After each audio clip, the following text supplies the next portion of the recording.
Microbes या सूक्ष्म जीव जैसे हमारे दिमाग में आते हैं तो हमारे दिमाग में आ जाते हैं वायरस, बैक्टीरिया, एल्गी और इसके अलावा फंगस। ये सभी मिलकर क्या बनाते हैं? माइक्रोब्स की दुनिया को बनाते हैं।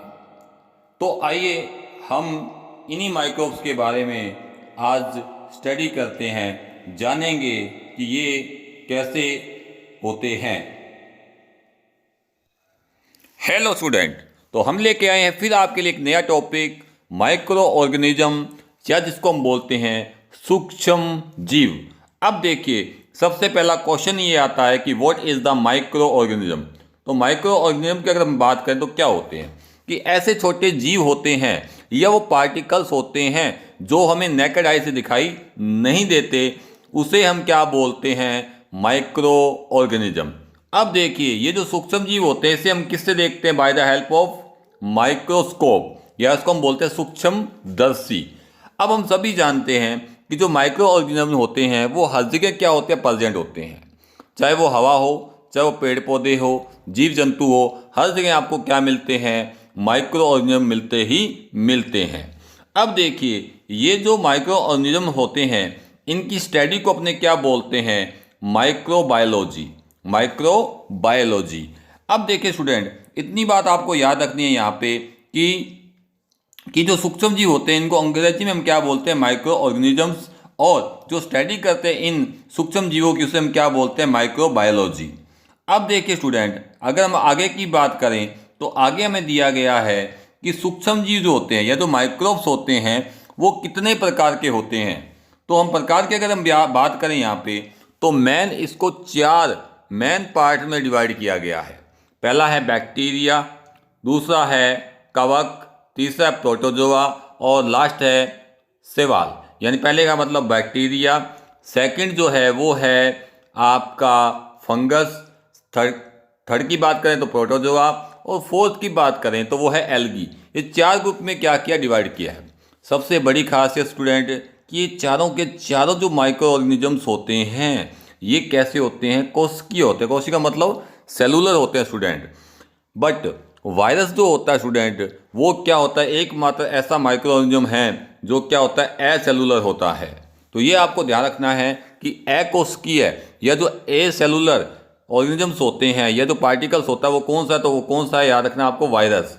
तो वायरस का आपको याद रखना है। आगे चलते हैं हम। तो आगे की अगर हम बात करें स्टूडेंट तो यहाँ पे पहला क्वेश्चन जो आपसे पूछा जा सकता है कि who the father of microbiology, सूक्ष्म जीव विज्ञान के जनक कौन हैं? तो ये आपको क्वेश्चन हर हालत में याद रखना है। वो है लुई पाश्चर। लुई पाश्चर ये जो साइंटिस्ट है इन्होंने माइक्रोबायोलॉजी के अंदर बहुत काम किया है। इन्होंने जो काम किया स्टूडेंट, उन्होंने किया था किण्वन या फर्मेंटेशन का नाम आपने कभी सुना होगा कि ऐसी प्रोसेस जिसके अंदर हम एनएरोबिक कंडीशन में, अवायवीय श्वसन में क्या करते हैं? एल्कोहल की क्या करते हैं? फॉर्मेशन करते हैं। तो उस प्रोसेस को हम क्या बोलते हैं? नॉन एज द फर्मेंटेशन बोला जाता है। इसके अलावा ये जो साइंटिस्ट थे लुईस पाश्चर, इन्होंने पाश्चुराइजेशन की क्रिया विधि थी स्टूडेंट। अब ये क्या होता है हम सभी जानते हैं स्टूडेंट। आपने नॉर्मल घर में देखा होगा कि हम दूध को क्या करते हैं? गर्म करते हैं और गर्म करके क्या करते हैं? ठंडा करते हैं। तो इन्होंने क्या किया? दूध को गर्म किया, उसके बाद अचानक उसको ठंडा कर दिया स्टूडेंट। तो ये जो प्रोसेस होती है उसे हम क्या बोलते हैं? पाश्चुराइजेशन बोलते हैं स्टूडेंट। तो पाश्चुराइजेशन के अंदर क्या होता है कि जो भी माइक्रोब्स होते हैं वो क्या हो जाते हैं? मिल्क से डिस्ट्रॉय हो जाते हैं स्टूडेंट। इसके अलावा आपसे क्वेश्चन पूछा जा सकता है कि जो मॉडर्न बैक्टीरियोलॉजी है या जो आधुनिक जीवाणु विज्ञान है उसके जनक कौन है? फादर ऑफ मॉडर्न बैक्टीरियोलॉजी वो कौन है स्टूडेंट? Robert Koch. ये आपको ध्यान रखना ही रखना है। अब चलते हैं हम आगे। तो आगे की अगर हम बात करें स्टूडेंट तो आगे दिया गया है आपको वायरस। तो हम सबसे पहले स्टार्टिंग यहाँ से करते हैं वायरस से। अब देखिए स्टूडेंट, सबसे पहला क्वेश्चन यही आता है कि what is the virus. Virus क्या है? तो वायरस की अगर मैं बात करूं तो वायरस क्या होता है? मैंने अभी आपको बताया था ये ए सेलुलर यह अकोशिकीय क्या होता है, अति सूक्ष्म जीव होता है, जो केवल किसमें अपने वंश को बढ़ाता है। कोई भी जीवित जो सेल्स होगी उसके अंदर अपने वंश को क्या करेगा, ये बढ़ाने का काम करता है। कौन करता है स्टूडेंट, ये वायरस। तो ये क्या होता है, एक सब माइक्रोस्कोपिक क्या होता है, इन्फेक्शियस एजेंट होता है, जो रेप्लिकेट करता है ओनली किसके अंदर, लिविंग सेल के अंदर। तो उसको हम क्या बोलते हैं, वायरस बोलते हैं। यानी कहने का मतलब स्टूडेंट ये हो गया कि ये जो वायरस होता है इसका कोई भी क्या नहीं होता, मेटाबॉलिज्म नहीं होता। कोई भी शरीर तो है ही नहीं, देखो बॉडी तो है ही नहीं इसकी, बिल्कुल सिंपल सा है। तो ये क्या करता है, किसी अदर बॉडी का यूज करके अपने मेटाबॉलिज्म को या अपनी जो भी एक्टिविटी होती है उसको क्या करता है, कंप्लीट करता है, और उसके थ्रू ये क्या करता है, रेप्लिकेट करता है। स्टूडेंट कैसे करता है वो हम आगे डिस्कस करेंगे। अब देखिए, अब जो ये वायरस शब्द आया था ये किससे आया था स्टूडेंट, याद कर लेना, ये लैटिन लैंग्वेज से आया था, जिसका मतलब क्या होता है, टॉक्सिक सब्सटेंस या विषैला या विषैला तरल यानी लिक्विड, ऐसा सब्सटेंस जो कैसा होता है, विषैला होता है, विष जैसा होता है, टॉक्सिक होता है, उसे हम क्या बोलते हैं, वायरस बोलते हैं। तो किस लैंग्वेज में आया था, याद कर लेना, लैटिन लैंग्वेज में आया था ये। उसके बाद ये जो वायरस होता है वो अविकल्पी परपोषी होता है, यानी ओब्लिगेट पैरासाइट। यानी कहने का मतलब ये हमारी बॉडी के अंदर जाएगा, किसी भी लिविंग के अंदर जाएगा, और जाकर उसे के मेटाबॉलिज्म को या उसका जितना भी फंक्शन उसको यूज करेगा, और यूज करके ये क्या करता है, रिप्रोडक्शन करता है स्टूडेंट। तो उसको हम क्या बोलते हैं स्टूडेंट, ऑब्लिगेटेड पैरासाइट बोलते हैं स्टूडेंट। अब चलते हैं स्टूडेंट और आगे की हम बात करें स्टूडेंट। तो अब एक क्वेश्चन यहाँ से पूछा जाता है कि सजीव और जो निर्जीव होते हैं स्टूडेंट, उनके बीच का जो चेन होती है या जो कड़ी होती है वो कौन है, तो वो कौन है, वो वायरस ही है स्टूडेंट। ये हमेशा याद रखना आप लोग। अब यहाँ पे आपसे क्वेश्चन पूछा जाएगा कि इनमें से कौन सा जो लक्षण है वो लिविंग का है। अब देखिए, अगर हम लिविंग की बात करें स्टूडेंट यहाँ पे, तो सबसे पहला लिविंग का एक कैरेक्टर होता है जिसे हम बोलते हैं रिप्रोडक्शन। सभी जानते हैं अपने, कोई भी जो भी लिविंग है अपनी जनरेशन को बढ़ाने के लिए क्या करता है स्टूडेंट, रिप्रोडक्शन करता है। और रिप्रोडक्शन जो भी करेगा उस सभी को हम किस में काउंट करते हैं, लिविंग के अंदर काउंट करते हैं। तो देखिए, मैंने आपको बताया कि रिप्रोडक्शन मेन कैरेक्टर है किसी भी लिविंग का। अब अपने सेकंड की बात करें तो मैंने अभी आपको बताया था कि पैरासाइटिक होते हैं, यानी हमारी बॉडी का क्या करते हैं, यूज करते हैं, यूज करके क्या करते हैं, रिप्रोडक्शन परफॉर्म करते हैं। अगर हम लिविंग के कैरेक्टर की थर्ड की बात करें तो लिविंग का थर्ड कैरेक्टर ये हो जाएगा कि ये जो भी वायरस है इनके अंदर क्या होता है, डीएनए या क्या होता है, आरएनए प्रेजेंट होता है। तो ये भी एक लिविंग का क्या होता है, कैरेक्टर होता है। इसके अलावा जितने भी लिविंग होते हैं स्टूडेंट वो क्या शो करते हैं, म्यूटेशन। और अभी आपने सुना भी होगा स्टूडेंट कि कोरोना वायरस के बारे में आप सब जानते भी होंगे कि वो क्या शो कर रहा है, अपनी अलग अलग क्या करता है, शेप या फंक्शन शो कर रहा है, जिसकी वजह से वो पकड़ में नहीं आ रहा। तो ये रीजन होता है कि वो म्यूटेशन शो करता है, अपनी स्ट्रक्चर को बार बार क्या कर लेता है स्टूडेंट, चेंज यहाँ पे कर लेता है। तो जितने भी ये कैरेक्टर्स होते हैं वो क्या होते हैं, लिविंग के होते हैं। अब चलते हैं हम आगे। तो नेक्स्ट है नॉन लिविंग कैरेक्टर, यानी निर्जीव के क्या लक्षण होते हैं वायरस के। तो वायरस की अगर सबसे पहले बात करें निर्जीव की, तो निर्जीव का पहला कैरेक्टर ये होता है स्टूडेंट कि ये जो वायरस होते हैं इनको हम क्रिस्टल रूप में क्या कर सकते हैं, ले सकते हैं। यानी कहने का मतलब ये हो गया कि जैसे आपने चीनी देखी है, शुगर देखी है, वैसे दाने की फॉर्म में हम इसको बना सकते हैं। कैसे कि बहुत सारे माइक्रोब्स को इकट्ठा कर लिया और इकट्ठा करके उसको हमने क्या कर दिया, एक क्रिस्टल फॉर्म में चेंज कर दिया। अब इस क्रिस्टल को आप काफ़ी सालों तक क्या कर सकते हो, रख सकते हो, खराब नहीं होंगे, पड़े रहेंगे, जैसे वैसे वैसे पड़े रहेंगे। तो ये जो कैरेक्टर है स्टूडेंट ये किसका होता है, नॉन लिविंग का होता है। किसके अंदर, वायरस के अंदर। सेकंड की बात करें तो सेकंड ये होता है कि इसके अंदर रेस्पिरेशन एब्सेंट होता है, और जो भी रेस्पिरेशन नहीं करते स्टूडेंट हम उसको किस में रखते हैं, नॉन लिविंग में काउंट करते हैं। थर्ड की बात करें तो इसके अंदर कोई भी सेल वॉल या कोशिका भित्ति प्रेजेंट नहीं होगी, इसका मतलब नॉन लिविंग है। क्योंकि जितने भी लिविंग होंगे उसके अंदर सिंपल सी बात है, या तो सेल मेम्ब्रेन होगी या सेल वॉल प्रेजेंट होगी। इसके अलावा जितने भी लिविंग्स होते हैं उनके अंदर क्या प्रेजेंट होता है स्टूडेंट? साइटोप्लाज्म। तो यहाँ पे साइटोप्लाज्म भी क्या है? एब्सेंट है। तो साइटोप्लाज्म नहीं है तो वो किस में काउंट किया जाता है? नॉन लिविंग में काउंट किया जाता है। इसके अलावा इसमें कोई भी क्या नहीं होते हैं? एंजाइम्स नहीं होते हैं। तो एंजाइम नहीं है तो सिंपल सी बात है किसमें काउंट किया जाए स्टूडेंट? नॉन लिविंग में। और लास्ट मैंने जो आपको पहले बता दिया, इसका खुद का कोई भी मेटाबॉलिज्म नहीं होता, और मेटाबॉलिज्म नहीं है इसका मतलब ये भी किसमें कैरेक्टर काउंट किया जाएगा? नॉन लिविंग में ही काउंट किया जाता है स्टूडेंट। तो ये था कि जो भी वायरस होते हैं उसके हमने उसको लिविंग और नॉन लिविंग के बीच की चेन या कड़ी क्यों माना है। आगे चलते हैं तो हमारे पास में पहला क्वेश्चन आता है कि जो भी वायरस है उसके अंदर उसकी खोज कैसे हुई। तो सबसे पहले हमारे पास साइंटिस्ट आते हैं मिस्टर मेयर। अब इन्होंने क्या किया? इन्होंने कुछ नहीं किया स्टूडेंट, सिंपल सा काम किया, आप भी कर सकते हो उसको, कि मान लो कोई भी इन्फेक्टेड प्लांट है कहीं पे भी, तो उसका क्या करो आप रस निकाल लो, जूस निकाल लो, सैप निकाल लो, या रस निकाल या सैप बोलते हैं उसको, उस सैप को क्या करो दूसरे प्लांट पे डाल दो। तो क्या होगा स्टूडेंट? वो प्लांट भी क्या हो जाएगा? इन्फेक्टेड हो जाएगा स्टूडेंट। इन्होंने भी ये किया, बट ये नहीं बता पाई ये कि ये कौन करता है। अब देखिए उसके बाद साइंटिस्ट आए, उनका नाम है इवानोस्की। ये भी आप जानते होंगे स्टूडेंट। ये इवानोस्की जो थे इन्होंने सबसे पहले वायरस शब्द का प्रयोग किया।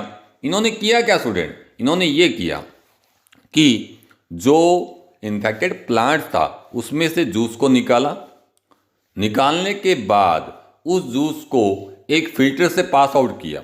अब फिल्टर कैसा था स्टूडेंट? कि उसमें से बैक्टीरिया पास आउट नहीं हो सकता था। तो अब बैक्टीरिया नहीं होगा तो सिंपल सी बात कोई ऑर्गेनिजम्स होगा। अब उस जूस को किस पे ट्रांसफर किया? किसी भी अदर प्लांट्स के ऊपर। अब ये जो प्लांट पे ट्रांसफर किया स्टूडेंट, उन्होंने क्या देखा कि फिर भी प्लांट क्या हो रहे थे? इन्फेक्टेड हो रहे थे। तो कहने का मतलब ये हो गया कि इसमें बैक्टीरिया तो नहीं था, तो फिर कौन था? ऐसा सब्सटेंस था जो बैक्टीरिया से और भी क्या होगा? छोटा होगा स्टूडेंट। अब स्टूडेंट नेक्स्ट आते हैं बेजेनिक। अब इसके बारे में हमें क्या ध्यान रखना है? इसके बारे में ध्यान ये रखना है कि ये जो साइंटिस्ट थे इनको हम वायरोलॉजी, यानी कहने का मतलब कि जो वायरस की स्टडी होती है उसको हम क्या बोलते हैं? वायरोलॉजी बोलते हैं। और जो वायरोलॉजी जो होते हैं उनके जो फादर थे या जो जनक थे वो कौन थे? बेजेनिक। ये क्वेश्चन भी आपको पूछा जा सकता है। अब देखिए इन्होंने क्या किया, इन्होंने इवानोस्की के काम को आगे बढ़ाया। कैसे बढ़ाया स्टूडेंट? इन्होंने क्या किया कि जो भी सैप या जूस निकाला था उनको ये बार बार आगे क्या करते रहे कि पहले जूस को निकाला, फिल्टर के अंदर डाला, जो फिल्ट्रेट निकला उसको फिर प्लांट पे क्या कर दिया? डाल दिया। फिर उस प्लांट के ऊपर इन्फेक्टेड हो गया। अब उस प्लांट के इन्फेक्टेड होने के बाद फिर दूसरे प्लांट जो इन्फेक्टेड हुआ था उसमें से जूस निकाला, उसमें जो नीचे फिल्ट्रेट बच गया उसको दूसरे, यानी कहने का मतलब आगे से आगे क्या करते उसको जूस को निकालते रहे। तो इन्होंने क्या देखा? इन्होंने ये देखा कि जो पावर थी किसकी वायरस की या जो ऑर्गेनिजम्स की, वो क्या नहीं हो रही थी? कम नहीं हो रही थी। तो इन्होंने एक बात तो ये देखी। दूसरी बात ये देखी कि जो भी ये माइक्रो ऑर्गेनिजम्स है ये क्या करता है? हमेशा लिविंग के ऊपर ही काम करता है, नॉन लिविंग के अंदर क्या नहीं करता है? काम नहीं करता स्टूडेंट। ये आपको बात क्या रखनी, ध्यान रखनी है। इसके अलावा इन्होंने जो लिक्विड था उसको नाम क्या दिया था? कंटेजियम वाइनम फ्लूडियम, यानी कहना मतलब क्रामक जीवित तरल। तो ये क्वेश्चन भी आपसे पूछा जा सकता है कि कौन से ऐसे साइंटिस्ट थे जिन्होंने ये नाम दिया था? तो कौन थे? बेजेनिक। अब स्टूडेंट नेक्स्ट जो आता है, अब इन्होंने काम जो किया था वो किस पे किया था? टैबको के प्लांट पे या तंबाकू के प्लांट पे किया था स्टूडेंट। और इस बीमारी को नाम दिया था टोबैको मोजेक वायरस, यानी जो वायरस मिला था उसको नाम दिया टोबैको मोजेक डिजीज। अब मोजेक क्यों दिया? कि उसकी शेप जो बन रही थी स्टूडेंट वो उस मोजेक की तरह बन रही थी, तो नाम क्या दे दिया? Tobacco mosaic disease. अब देखिए इसके बाद जो साइंटिस्ट आए थे जो मोस्टली मेन इंपॉर्टेंट है आपके लिए, वो है स्टैनले। अब स्टैनले ने क्या किया? स्टैनले ने ये किया था जो मैंने अभी थोड़ी देर पहले बताया था कि स्टैनले ने जो वायरस था उसको क्रिस्टल फॉर्म में क्या किया, चेंज किया। तो ये क्वेश्चन भी आपसे पूछा जा सकता है कि क्रिस्टल फॉर्म में जो चेंज किया वो किसने किया था, कौन सा साइंटिस्ट था। तो वो थे स्टैनले, जिन्होंने वायरस को पहली बार क्रिस्टल फॉर्म में क्या किया, चेंज किया या प्राप्त किया। और आप सभी जानते हो कि वायरस जो होता है वो 94% किससे बना होता है, प्रोटीन से बना होता है स्टूडेंट। अब चलते हैं हम आगे। तो अगर हम वायरस की बात करें तो वायरस को हम 3 प्रकार में डिवाइड कर सकते हैं। पहला है प्लांट वायरस। अब इसमें क्या ध्यान रखना है, इसमें यह ध्यान रखना है स्टूडेंट कि जो न्यूक्लिक एसिड होता है यानी आरएनए या डीएनए जो होता है, तो प्लांट के जितने भी वायरस होते हैं उनके अंदर न्यूक्लिक एसिड कौन सा होगा, आरएनए होगा। और जो एनिमल के जो भी वायरस होंगे उनके अंदर क्या हो सकता है, डीएनए भी हो सकता है और कभी कभी क्या हो सकता है, आरएनए भी हो सकता है। तो आपने अभी नाम सुना था, मैंने आपको बताया था टीएमवी, टोबैको मोज़ेक वायरस। तो इसके अंदर भी क्या प्रेजेंट होता है, आरएनए ही न्यूक्लिक एसिड के फॉर्म में प्रेजेंट होता है। तो ये आपसे क्वेश्चन पूछा जा सकता है कि प्लांट्स के अंदर जो वायरस होते हैं उनके अंदर न्यूक्लिक एसिड किस टाइप का होता है, आरएनए का, डीएनए का, आरएनए डीएनए दोनों का। तो आपको किस पे टिक करना है, ओनली आरएनए पे ही टिक करना है। बट जो जंतु या एनिमल वायरस होते हैं उनमें दोनों ही मिल सकते हैं, आरएनए मिल सकता है और डीएनए भी मिल सकता है। एग्जाम्पल आप जानते हो, influenza, mumps virus, rhinovirus, बहुत सारे मिल जाएंगे आपको। ये वायरस कौन से होते हैं, एनिमल वायरस होते हैं। तीसरा जो नाम दे दिया वो है बैक्टीरियोफेज। अब ये नाम क्यों दिया स्टूडेंट, बैक्टीरियोफेज क्यों कहा इसको, इसका रीजन ये है स्टूडेंट कि ओनली बैक्टीरिया को क्या करता है, किल करता है। यानी कहने का मतलब ह्यूमन बॉडी के अंदर या प्लांट बॉडी के अंदर ये काम नहीं करेगा, सिर्फ किसको किल करेगा, किसको मारेगा, ये मारता है ओनली बैक्टीरिया को। ये नाम क्या दे दिया, बैक्टीरियोफेज। फेज का मतलब क्या हो गया, खाने वाला, किसको, बैक्टीरिया को खाने वाला। कौन सा, वायरस। या इसको हम बोलते हैं जीवाणु भोजी, भोजी का मतलब था खाने वाला। तो इसका जो एग्जाम्पल होगा वो याद कर लेना, ये पूछा जा सकता है आपसे T2 फेज। तो ये किस टाइप का वायरस था, तो किस टाइप का होगा, बैक्टीरियोफेज टाइप का ही वायरस होगा। तो ये 3 टाइप के क्या होते हैं, वायरस होते हैं। आगे चलते हैं हम, आगे की हम बात करें तो आपसे पूछा जाएगा स्ट्रक्चर ऑफ वायरस। अब वायरस की स्ट्रक्चर, तो वायरस की स्ट्रक्चर की हम बात करें स्टूडेंट, तो वायरस की स्ट्रक्चर में सबसे सेंटर की बात करें तो आगे हम चल लेते हैं थोड़ा सा एक बार। ये देखो वायरस दिख रहा है आपको अभी आपको। तो ये जो वायरस है स्टूडेंट, यहाँ पर आपको ये जो स्ट्रक्चर दिखाई दे रहा है इसका नाम क्या है, कैप्सिड। यानी जो हेड आपको दिख रहा है या जो सेंटर पार्ट होगा, चारों तरफ सेंटर पार्ट को चारों तरफ से हम क्या बोलेंगे, कैप्सिड। और सेंटर में बिल्कुल आपको दिख रहा है बीच में अंदर की साइड, तो कौन सा हो जाएगा, न्यूक्लिक एसिड। अब न्यूक्लिक एसिड और जो प्रोटीन से न्यूक्लिक एसिड के चारों तरफ बनी लेयर होगी स्टूडेंट, उसे हम क्या बोलेंगे, कैप्सिड ही बोलेंगे स्टूडेंट। जैसे लाइक अगर हम आगे की ओर बात करें तो जैसे ये आपको दिख रहा है अभी आपको, तो यहाँ पे देखो ये जो आपको दिख रहा है प्रोटीन कोट, यही क्या होता है, कैप्सिड के नाम से जाना जाता है। अब स्टूडेंट यहाँ पर ये जो न्यूक्लिक एसिड और जो कैप्सिड होगा उनको हम क्या बोलते हैं, हम बोलते हैं इसको इकट्ठा क्या बोला जाता है, न्यूक्लियो कैप्सिड। क्या बोला जाता है, known as the nucleocapsid. ये आप ध्यान रख लेना, ये क्वेश्चन आप पूछा जाए what is the nucleo capsid. तो क्या होता है, कैप्सिड और सेंट्रल कोर बोलते हैं। सेंट्रल कोर का मतलब जहाँ पे डीएनए क्या होता है, प्रेजेंट होता है, उसे हम क्या बोलते हैं, सेंट्रल कोर। तो जहाँ पे डीएनए आरएनए होगा वायरस के अंदर, उसे हम क्या बोलेंगे, सेंट्रल कोर। और जो प्रोटीन होगा, आउटर लेयर होगी प्रोटीन की, उसे हम क्या बोलेंगे, कैप्सिड। और ये जो कैप्सिड होता है स्टूडेंट, मैंने अभी आपको बताया था किससे मिलकर बना होता है, प्रोटीन से। तो जो प्रोटीन होता है, प्रोटीन की जो छोटी छोटी यूनिट्स होती है स्टूडेंट, उसे हम क्या बोलते हैं, कैप्सोमियर्स। Capsomeres student. और सेंट्रल कोड और कैप्सिड मिलकर जो इकट्ठा हम बोलते हैं, इसको हम क्या बोलते हैं, न्यूक्लियो कैप्सिड। क्या बोला, known as the nucleocapsid. Capsid plus central code यानी क्या नंबर, डीएनए या आरएनए स्टूडेंट, उसे हम क्या बोलेंगे, न्यूक्लियो कैप्सिड। जैसे लाइक मैंने अभी आपको बताया था 2 मिनट पहले स्टूडेंट, ये जो स्ट्रक्चर थी, तो सेंटर में क्या हो गया, न्यूक्लिक एसिड। क्या हो गया, न्यूक्लिक एसिड, उसके अलावा कैप्सिड, और कैप्सिड प्लस न्यूक्लिक एसिड को हमने नाम क्या दे दिया, known as the nucleocapsid. Nucleocapsid student. अब चलते हैं हम आगे स्टूडेंट। आगे की बात करें तो जो न्यूक्लियो कैप्सिड होता है, इसके ऊपर क्या होता है, इन्वेल्प होता है। पर ये सभी में प्रेजेंट नहीं होता स्टूडेंट। मोस्टली ये जो प्लांट्स क्या होते हैं, वायरस होते हैं, इनके अंदर क्या होता है, जो आउटर लेयर होगी, क्या एनवल्प होगा, वो क्या होता है, एब्सेंट होता है। तो ये याद रख लेना कि आपको क्वेश्चन पूछा जा सकता है कि इनमें से कौन सी ऐसी स्ट्रक्चर है जिसके अंदर एनवल्प क्या होता है, एब्सेंट होता है। तो किस में होगा, प्लांट्स वायरस के अंदर। जो एनिमल वायरस होते हैं उनके अंदर इन्वॉल्व क्या होता है, प्रेजेंट भी होता है और क्या होता है, एब्सेंट भी होता है। इसके अलावा क्या स्टूडेंट, ये जो इन्वेल्प होता है ये किससे बना होता है, लिपिड से बना होता है। तो ऐसे वायरस जिसके अंदर लिपिड अगर प्रेजेंट होता है तो इसे हम क्या बोलते हैं, लिपो वायरस के नाम से इसे जाना जाता है स्टूडेंट।